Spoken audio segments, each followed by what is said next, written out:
नमस्कार, ई न्यूज 79 में आपका स्वागत है। मैं हूं शोभा लाल जाट आपके साथ। दावेदारों का दंगल, किसका होगा मंगल, विधानसभा चुनाव 2023 के इस कार्यक्रम में हम पहुंचे हैं कपासन विधानसभा में, जहां पर भारतीय जनता पार्टी से दावेदारी कर रहे घनश्याम जी हमारे बीच में है। जानते हैं कि इनका क्या राजनीतिक परिचय है, साथ ही इन्होंने इस विधानसभा चुनाव में अपनी दावेदारी क्यों पेश की। सर, सबसे पहले अपना राजनीतिक परिचय बताएं। सर्वप्रथम तो मैं ई न्यूज 79 का बहुत बहुत आभार व्यक्त करता हूं कि आपने मुझे प्लेटफॉर्म पर बोलने का अवसर दिया। बहुत बहुत धन्यवाद आपका, बहुत बहुत आभार। इसके साथ ही राजनीतिक परिचय में घनश्याम बाण नाम है और कपासन तहसील का स्थानीय निवासी हूँ। पांडुली स्टेशन मेरी ग्राम पंचायत है। पांडुली स्टेशन ग्राम पंचायत वासियों ने मुझे निर्विरोध उप सरपंच बनाया है। उसके बाद में भाजपा ने मुझे ग्रामीण मंडल महामंत्री के पद पर वर्तमान में हूँ एवं पूर्व में भी भारतीय जनता पार्टी ने विधानसभा संयोजक बनाया है, जो 15 से 19 तक रहा है। और वर्तमान में पुनः भारतीय जनता पार्टी ने विश्वास जताते हुए मंडल महामंत्री के साथ साथ विधानसभा संयोजक बना रखा है भाजपा प्रचार प्रसार विभाग के तहत। और भारत और केंद्र सरकार की जो जितनी भी योजना है प्रचार प्रसार के माध्यम से ही जनता के बीच में जानी है और उन्हीं के माध्यम से और उन्हीं योजनाओं के आधार पर भारतीय जनता पार्टी विधानसभा चुनाव 2023 में विजय प्राप्त करेगी एवं अपना परचम लहराएगी। सर, जैसे आपने अपना राजनीतिक परिचय दिया है, अब मैं जानना चाहूंगा कि आपने अपनी दावेदारी क्यों जताई है। कपासन विधानसभा क्षेत्र से लगातार मैं 10 वर्षों से लगातार फील्ड में हूँ। पूर्व में विधानसभा संयोजक के नाते प्रत्येक क्षेत्र में जाने का मौका मिला और मेरा एक विचार आया, क्यों नहीं कपासन विधानसभा के लिए एक मिशनरी विजन होना चाहिए जिसे अपन विकास के तौर पर ले सकें। पूर्व में भी भाजपा विधायक साहब ने अच्छा विकास किया है, परंतु कहीं न कहीं मुझे लगता है कि युवा एवं स्थानीय चेहरे को मौका मिलेगा तो अपना मिशन और विजन लेकर के वो कपासन का विकास कर पाएगा। एवं कहीं न कहीं कपासन में पेयजल की समस्या से भी ग्रसित है। तो मुझे लगता है कि यदि भारतीय जनता पार्टी मुझे मौका देती है तो 1 वर्ष के अंदर अंदर कपासन के तालाब को रिस्टार्ट करने के लिए बनास नदी का पानी यहाँ पहुंचा दिया जाएगा। ये तो जैसे आपने दावेदारी रखने का पूरा कारण बताया। सर, कपासन विधानसभा के लिए आपका विजन क्या है, वो स्पष्ट करें।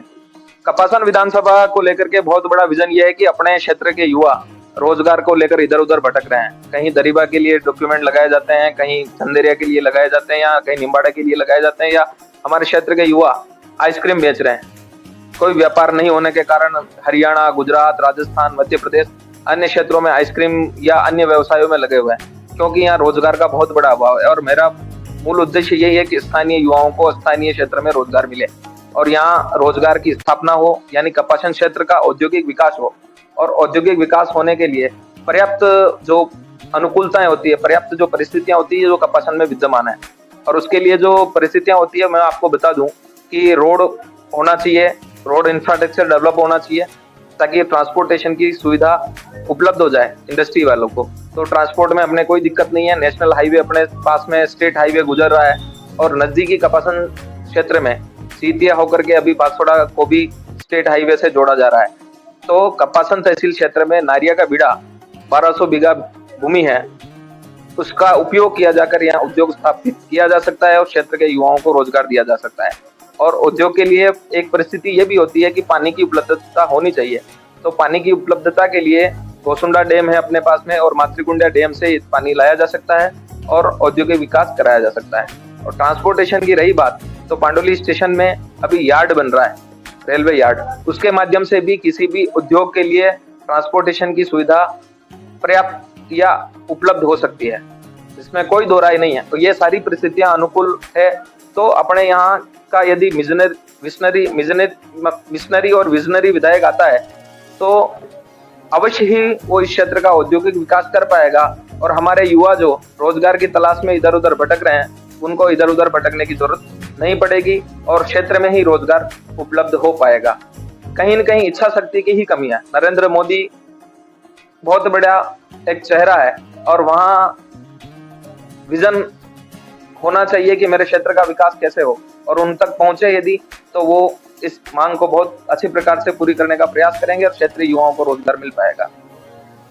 सर, जैसा कि आपने कपासन को लेकर अपना पूरा विजन बताया था, मैं सर आपके कपासन के साथ साथ में ये आपके पास में भोपाल सागर डैम है, उसको लेकर भी बात करूंगा। इतनी बारिश हुई है, जबकि बनास नदी पूर्ण रूप से चल रही है, इधर बेड़स नदी भी चल गई है, लेकिन अभी भी भोपाल सागर ओवरफ्लो नहीं हुआ है। तो कहीं न कहीं पानी की जो उपलब्धता है नहीं है, तो इसके लिए आपका क्या प्रयास रह सकता है? देखो, स्थानीय नेताओं की उपेक्षिता एवं वर्तमान में सीएम साहब भी आए और कह के गए कि यहाँ का पानी आ जाएगा, मगर इच्छा शक्ति के अभाव के कारण यहाँ नेताओं की इच्छा शक्ति के अभाव के कारण यहाँ पानी नहीं पहुंच पाया है। ज्यादा खर्चा नहीं है, शायद 1 करोड़ रुपए के लगभग ये तो पूरा नहरीकरण आराम से हो जाए जहाँ जो बाधा आ रही है, मगर कहीं इच्छा शक्ति का अभाव है। तो यहाँ का पानी कपासन, भोपाल सागर और डिंडोली को नहीं मिल पाया है। ये कहीं न कहीं स्थानीय नेताओं की इच्छा शक्ति की कमी का कारण ही हो पाया है। और यदि मिशन लेके चले कि मेरा क्षेत्र पानी से प्यासा नहीं रहेगा, तो ये मुझे कहीं नहीं लगता कि असंभव है। इसको किया जा सकता है और करना चाहिए, और ये उनकी नैतिक जिम्मेदारी है। और मैं क्षेत्रवासियों से भी निवेदन करूंगा कि अपने क्षेत्र के ऐसे युवाओं को, अपने ऐसे व्यक्ति को मौका दें जो आपका और आपके बच्चों का भविष्य सुखद कर सके। वोट आते हैं, वोट चले जाते हैं, वोट लेते हैं, नेता चले जाते हैं और अपने परिवार के उत्थान में लग जाते हैं। ऐसे व्यक्ति को आप मौका नहीं दें। इस प्रकार जो व्यक्ति आपका और आपके क्षेत्र का और अपने बच्चों का भविष्य, आने वाले क्षेत्र के युवाओं का भविष्य सुखद कर सके, ऐसे व्यक्तियों को ही मौका दिया जाना चाहिए, ताकि आपको इधर उधर भटकना नहीं पड़े और उनका जीवन सुखद हो और आप जीवन शांति से जीवन जी सकें। किसी प्रकार को लोगों को मौका मिलना चाहिए। अपने क्षेत्र के पूर्व विधायक या नेताओं के बारे में यह भी कहा जा सकता है कि लोग कहते हैं कि उन्होंने कुछ किया भी नहीं है तो किसी का बुरा भी नहीं किया है। तो क्षेत्र की जनता कुछ बुरा करने के लिए आपको चुन करके नहीं लाती है। क्षेत्र की जनता आपको चुनकर इसीलिए लाती है कि आप क्षेत्र की उत्थान करें, क्षेत्र का भला करें और अपने क्षेत्र की जो मांग है उसको वहां तक पहुंचाएं और उसको पूरा करने का प्रयास करें, ताकि क्षेत्र का युवा आपके साथ कंधे से कंधा मिला करके खड़ा हो सके और आप अपने हाथ मजबूत कर सकें।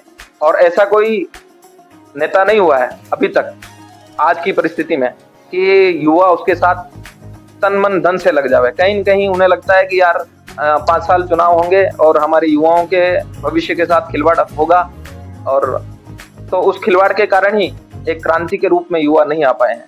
तो मैं चाहूंगा कि युवा इस बार, और पार्टी से भी चाहूंगा कि युवा और स्थानीय उम्मीदवार को मौका दें और एक मिशन रखने वाले क्षेत्र के लिए जो लोग मिशन रख के चलते हैं, ऐसे व्यक्ति को आगे बढ़ाएं, ताकि इस क्षेत्र का जो पिछड़ापन में नाम आता है वो उभर करके कहीं अच्छा नाम हो और अच्छा काम हो। और सबसे बड़ी चीज मैंने देखी है कि अपने कपासन विधानसभा क्षेत्र में भ्रष्टाचार फल फूल रहा है। उस भ्रष्टाचार को भी कहीं न कहीं मिटाने की जरूरत है।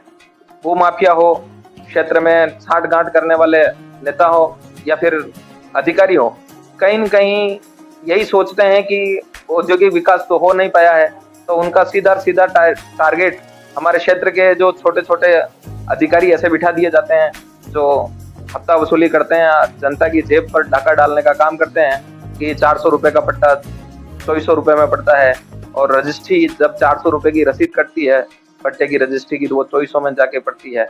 तो कहीं न कहीं ये सवाल उठना ही चाहिए कि ये भ्रष्टाचार बंद होना चाहिए।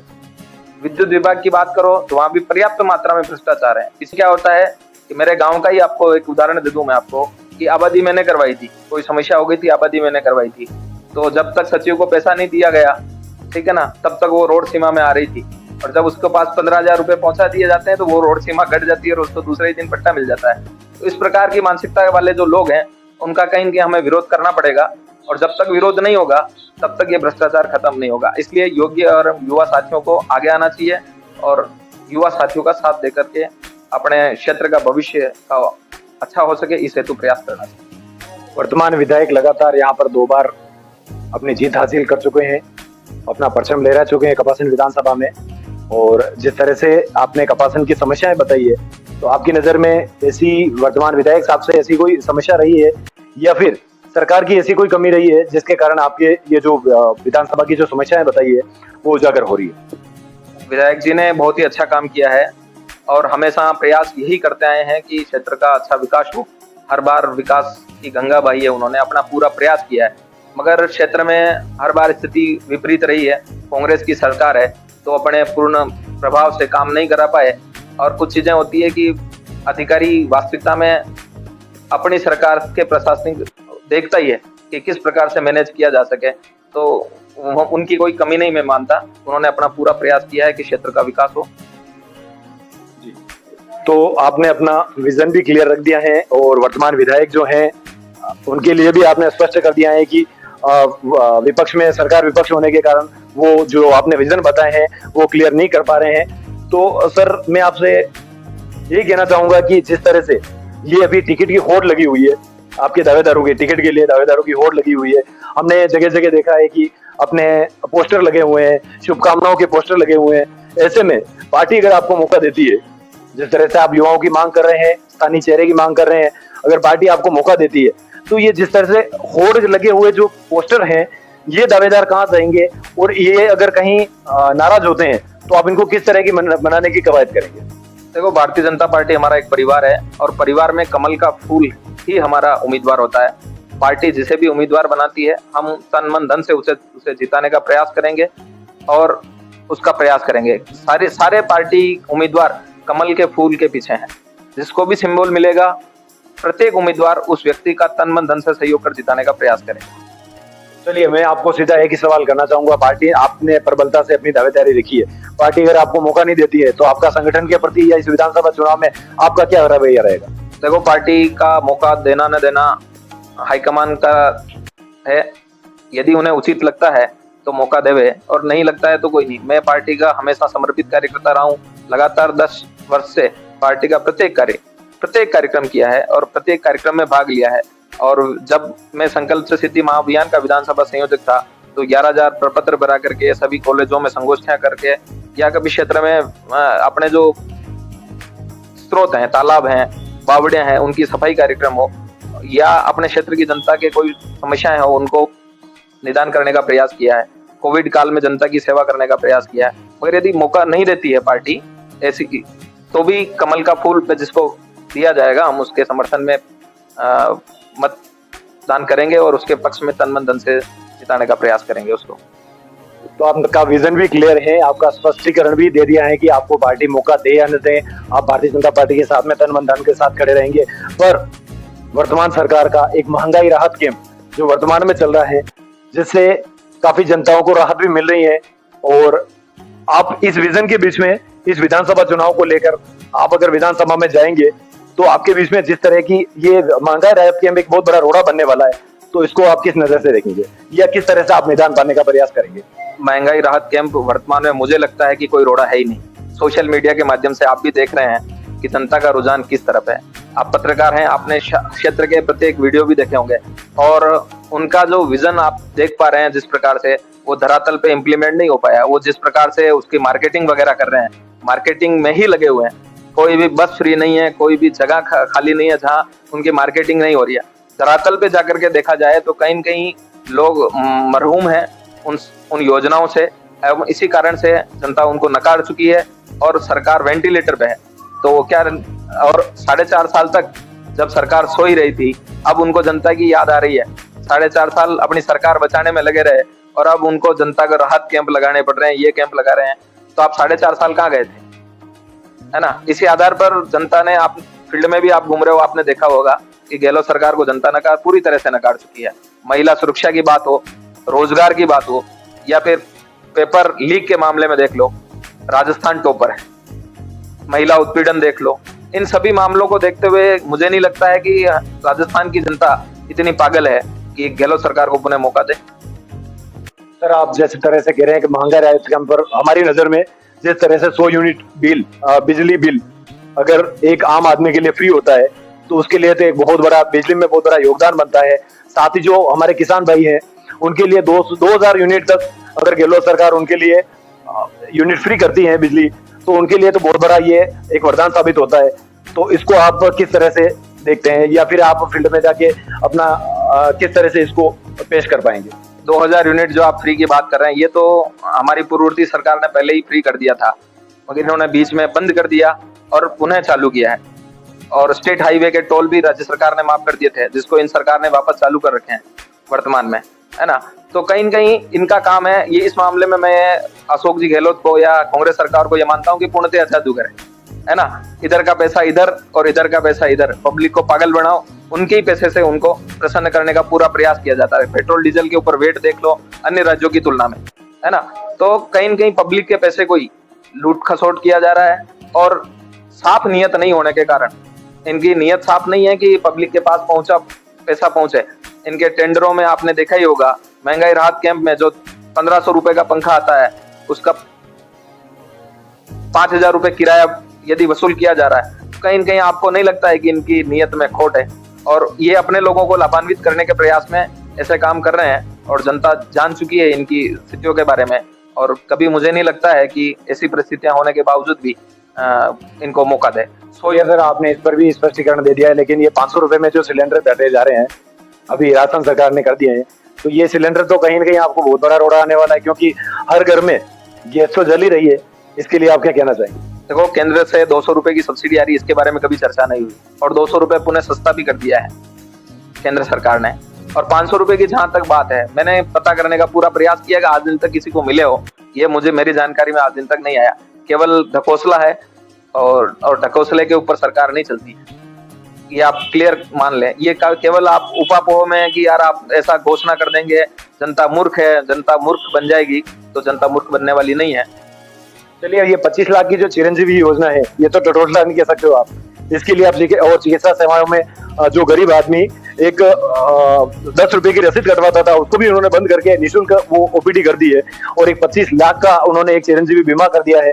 उसको लेकर आप क्या कहना चाहेंगे? फिर देखो, मैं इसके लिए कहना चाहूंगा कि आपने धरातल पे वास्तविक स्थिति नहीं देखी। भामाशाह कार्ड चलता था उस समय भी, उनका इस नाम में क्या बुराई लगी?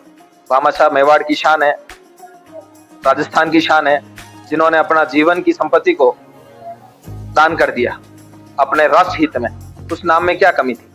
उसका नाम बदल करके इन्होंने चिरंजीवी योजना रखा है। पता नहीं क्या सोच के रखा होगा। मेरे को तो इनकी सोच पे ही जाकर के तरस आता है कि भामाशाह हमारे मेवाड़ का जो एक गर्व है, जिसके ऊपर हम गौरवान्वित होते हैं राष्ट्र धर्म के नाम पर, इस नाम को आपने बदल के रख दिया। और आप क्या अपेक्षा करते हैं मेवाड़ की जनता आपको वोट देगी, या पूरे राजस्थान की जनता वोट देगी? राष्ट्रवाद तो सबसे ऊपर रखा जाना चाहिए ना। आप हर बार कोई न कोई नाम परिवर्तन करके हमारी योजनाओं को लाते हैं और चाहते हैं कि आपका अच्छा काम हो रहा है, तो मैं नहीं मानता कि आप अच्छा कर रहे हैं, है ना। और सबसे बड़ी बात, आप इलाज की बात कर रहे हैं, तो भामाशाह में पूर्व में हो ही रहा था, और केंद्र सरकार ने आयुष्मान भारत योजना के तहत पूरे भारत में चिकित्सा सेवा वैसे ही फ्री कर रखी है, और आप भी पोर्टल के माध्यम से अपना आयुष्मान कार्ड बना सकते हैं, है ना। तो कहीं न कहीं मैं नहीं मानता हूं कि ये कोई नया काम है। आप यदि भामाशाह पोर्टल को खोलेंगे तो सीधा आयुष्मान के ऊपर ही जाएंगे। आप ऑनलाइन यदि खोलने का प्रयास करेंगे कहीं चीज, है ना, तो उसके ऊपर ही जाने का प्रयास करेंगे। और पूर्व में राज्य सरकार ने ये भी रोड़ा अटका रखा था कि राजस्थान के अलावा अहमदाबाद भी इलाज कराया जाना पड़ता है, मगर पूर्व में रोड़े अटकाए जाने के कारण आयुष्मान कार्ड के माध्यम से उनका इलाज नहीं हो पा रहा था। ये अब फ्री हो गया, अब लागू हो गया है। भारत का प्रत्येक व्यक्ति या राजस्थान का प्रत्येक व्यक्ति आयुष्मान कार्ड बना करके इसका लाभ ले सकता है।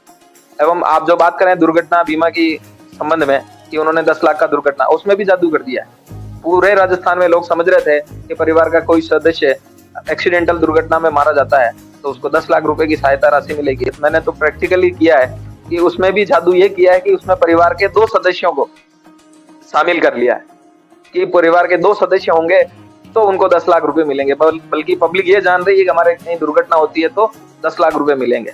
तो जादूगर जी जादू करते आए, हर बार जादू किया उन्होंने। बेरोजगारी भत्ते में जादू किया उन्होंने, पेट्रोल के वेट में जादू किया, और इन्होंने इधर चिरंजीवी में भी किया। लोग समझ ही नहीं पाते हैं कि उनमें छोटे छोटे नियमों के कर्ज माफी में जादू कर दिया कि ये सोचते हैं कि ऐसे नियम में उड़ जाओ कि आम जनता इसका लाभ ही नहीं ले सके, और हम अपने ढकोसलों को भी गिना सकें कि हमने ये कार्य किए हैं, इसके माध्यम से हम सत्ता रिपीट कर लेंगे। तो जनता आपको सब जानती है, आपके सब सामने आ गए हैं जनता के सामने कि आप कितना जादू करते हैं। बेरोजगारी भत्ते में जादू किया, अभी वर्तमान में किसी को बेरोजगारी भत्ता नहीं मिल रहा है, वो उसमें भी टारगेट फिक्स कर दिया। 2 साल से एक भी फर्म अप्रूव नहीं हुआ है बेरोजगारी भत्ते का। आप वास्तविकता में पता करेंगे तो 2 साल में एक भी फर्म अप्रूव नहीं है, क्योंकि टारगेट पूरा हो गया। ये टारगेट क्या होता है? जब आपने वादा किया था तब तो ये नहीं कहा था कि हम इतने टारगेट तक ही लोगों को बेरोजगारी भत्ता देंगे, है ना। तो आप लोगों की कहीं न कहीं नियत में खोट रही है ताकि आप चाहते हैं कि नियमों में उलझा के, जैसे प्राइवेट कंपनियां नीचे लिखती है ना शर्तें लागू, उन शर्तों में कोई व्यक्ति आ ही नहीं पाता है और वो क्राइटेरिया से बाहर हो जाता है। इसी प्रकार से ये जो प्राइवेट कंपनी जो चला रखी है राजस्थान में, उसको सर ताला लगना तय है और 162 सीटों के करीब भारतीय जनता पार्टी जीत करके राजस्थान में आने वाली है और पूर्ण बहुमत की सरकार आपको देखने को मिलेगी और जनता में सुशासन आएगा और मोदी के नेतृत्व में राजस्थान की सरकार पुनः ऐतिहासिक मतों से जीतकर सरकार बनाने वाली है। चलिए हम बात करते हैं रोजगार को लेकर। तो स्थायी रोजगार या सरकारी भर्तियों को लेकर गहलोत सरकार का दावा है कि पूरे भारत में जितनी वैकेंसियां नहीं निकली हैं उतनी राजस्थान में इन 5 सालों में निकली हैं, तो युवाओं को काफी रोजगार मिला है। तो आप फिर युवाओं के जिस तरह से बेरोजगार वाली बात कर रहे हैं तो वो कैसे साबित हो पाएगी? आप भली प्रकार से परिचित हैं कि जितने भी पेपर हुए हैं कहीं न कहीं उनकी पूरी मिली भगत है और सारे पेपर आउट हुए हैं। कोई न कोई आपको कोचिंग इंस्टीट्यूट वाला उसमें मिली भगत में पाया गया और उन्होंने अपने सभी राजनीतिक आकाओं को उसमें इन्वॉल्व कर रखा है। वो सारे बचा लिए जाते हैं और निर्दोष लोगों को उसमें उलझा दिया जाता है। युवा 1 साल तक रीट की परीक्षा का इंतजार करता है, फिर बता दिया जाता है 4 महीने बाद, फिर 4 महीने फिर वो तैयारी करता है। आप क्या सोच रहे हैं राजस्थान का युवा कितने करोड़पति है, कितना पैसा लेकर के कोचिंग करने के लिए जाता है, हताश और निराश होकर के अपना पैसा खर्च करके घर को लौट आता है और जब वो पेपर दे करके आता है तो उसे पता चलता है कि पेपर आउट हो गया। तो आप क्या सोचते हैं कि उनके दिलों पर क्या गुजरती होगी और वो क्या इतने पेपर आउट होने के बाद भी आपको लगता है कि सरकार को युवा मतदान करेंगे? चलिए ये तो चुनाव ही बताएगा कि आगे क्या होने वाला है और ये युवा ही डिसीजन कर पाएगा। लेकिन जिस तरह से ये स्मार्टफोन की योजनाएं चली हैं, जो 9 to 12 के बच्चों तक का एक स्मार्टफोन पहुंच रहा है, साथ ही जो महिलाएं हैं, जो विधवा महिलाएं हैं, एकल महिलाएं हैं, उनके पास भी स्मार्टफोन पहुंच रहा है, तो फिर इसको आप किस नजर से देख पाएंगे? देखो, पूर्णतया गहलोत सरकार असफल रही है तो कहीं न कहीं उसका प्रयास है कि महिला वर्ग को जोड़ा जाकर मुझे सरकार बनानी चाहिए। मगर महिलाएं अपने आप में मैं ये मानता हूँ कि उनका काम बहुत ज्यादा, आप समझते हैं ना, बहुत एक्टिव है। आज की महिलाएं वो महिलाएं नहीं है जिन्हें आप पागल बना सकते हैं या अपनी सरकार उनके माध्यम से रिपीट करा सकते हैं।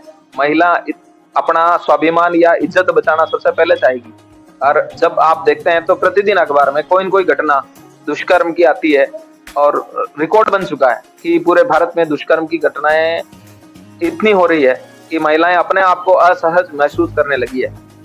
पूर्व में जो यूपी बिहार का कहीं उदाहरण दिया जाता था कि वहां ऐसा होता है, ऐसी स्थिति राजस्थान में हो गई। 8 बजे बाद यदि घर से कोई महिला निकलती है तो अपने आप को असुरक्षित पाती है और उनको इनके मोबाइल प्यारे नहीं है, उनको अपनी इज्जत प्यारी है। और जब तक महिला सुरक्षा के ऊपर अच्छा काम नहीं होता है, मैं नहीं मानता हूं कि कांग्रेस सरकार को महिलाएं वोट देगी। चलिए, आपको हमने काफी पॉइंटों पर बात की है।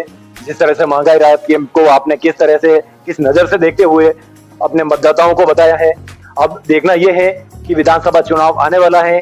2023 के अंत में ये विधानसभा चुनाव हो रहे हैं। अब देखना यह है कि ये मतदाता किस ओर जागरूक होता है। अब मैं तो ये कहना चाहता हूं कि भारतीय जनता पार्टी आपको मौका देती है, तो आप इस विधानसभा के लिए किस तरह से मुख्य प्रयास करेंगे वो बताएं। साथ ही अपनी जो विधानसभा है, आपके मतदाताओं के लिए आप क्या अपील करना चाहेंगे? तो मेरा विजन मैंने क्लियरली बता दिया है कि क्षेत्रीय युवाओं को रोजगार मिले। उसके साथ ही पानी के क्षेत्र की जो समस्या है उसके माध्यम से क्षेत्र का किसान, और मुझे यदि मौका देती है जनता और पार्टी यदि मौका देती है तो 1 साल के अंदर अंदर आपको बनास नदी का पानी, भोपाल सागर, कपासन, डिंडोली जैसे बड़े तालाबों को रिचार्ज किया जाकर आसपास के छोटे तालाबों को भी रिचार्ज कराने का मास्टर प्लान बनाया जाएगा और उन तक विदिन 1 वर्ष के अंदर अंदर मैं ये विजन लेकर के चलूंगा कि उनको रिचार्ज किया जाएगा और क्षेत्र की जनता के क्षेत्र के जो किसान है उनको पानी उपलब्ध हो पाएगा और उनका आय दुगुनी हो पाएगी। कहीं न कहीं अपने यहाँ पानी इतना बह करके चला जाता है कि अपन खेती के लिए पानी की उपलब्धता नहीं रहती है, पीने के पानी की उपलब्धता भी नहीं रहती है। तो मेरा ये प्रयास रहेगा कि विदिन 1 वर्ष में आपको पानी मिलेगा और यदि 1 वर्ष में पानी नहीं उपलब्ध नहीं करा पाता हूँ तो मैं स्वैच्छिक अपना इस्तीफा दे दूंगा कि मैं आपकी अपेक्षाओं के ऊपर खरा नहीं उतर पाया हूँ और मैं अपने पद से त्याग पत्र देता हूँ। आप अपने विधानसभा कपासन के मतदाताओं को क्या संदेश देना चाहेंगे? मेरा विधानसभा के मतदाताओं से यही अपील है कि युवाओं को और जो आपके रोजगार के लिए, अपने भविष्य के लिए, आपके क्षेत्र के युवाओं के भविष्य के लिए, आपकी पीढ़ी के लिए आपके बच्चों के लिए सोच सके, ऐसे व्यक्तियों को मौका देना चाहिए और उनके पक्ष में मतदान आपको करना चाहिए। और अपने क्षेत्र में 2-4 प्लांट लगे हुए भी हैं, मगर अब हम क्या कहें कि हमारे क्षेत्र के 10-10 युवा भी वहां नहीं लगे हुए हैं। और पहले पिछली बार मेरे जानकारी में आया था हम प्रदूषण हम झेलते हैं। सिंहपुर के नजदीक आप भी निकलते होंगे, चित्तौड़ जाते होंगे, इतना प्रदूषण अपन झेलते हैं कि वहां नाक बंद करके निकलना पड़ता है। और वहां क्षेत्र के 8 युवाओं को रोजगार दे रखा था, उसमें से भी 7 को सभी को निकाल दिया जाता है और फिर वापस लगाया जाता है, तो 7 को लगाया जाता है, एक को अभी भी बेरोजगार घूम रहा है।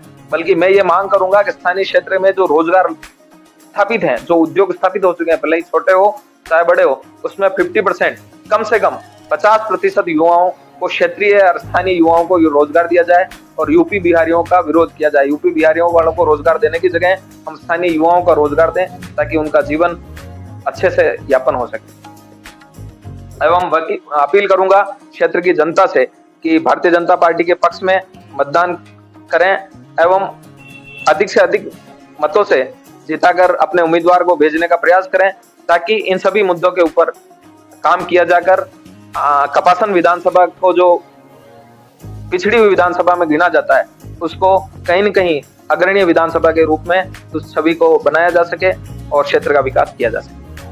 बहुत बहुत धन्यवाद। आपने हमारे इस दावेदारों का दंगल किसका होगा मंगल कार्यक्रम में आपने अच्छे से हमारे सवालों का जवाब दिया है, काफी सहनशीलता से हमारे सवालों का जवाब दिया है। हमने कई सारे ऐसे सवाल भी किए थे जिन सवालों का जो तोड़ था वो काफी अच्छे तरीके से आपने दिया है। अब देखना यह है कि पार्टी आपको मौका देती है या नहीं देती है, या साथ ही आपके जो मतदाताओं से अपील की है, आपके मतदाता आपकी अपील पर कितना खरा उतरते हैं। बहुत बहुत धन्यवाद।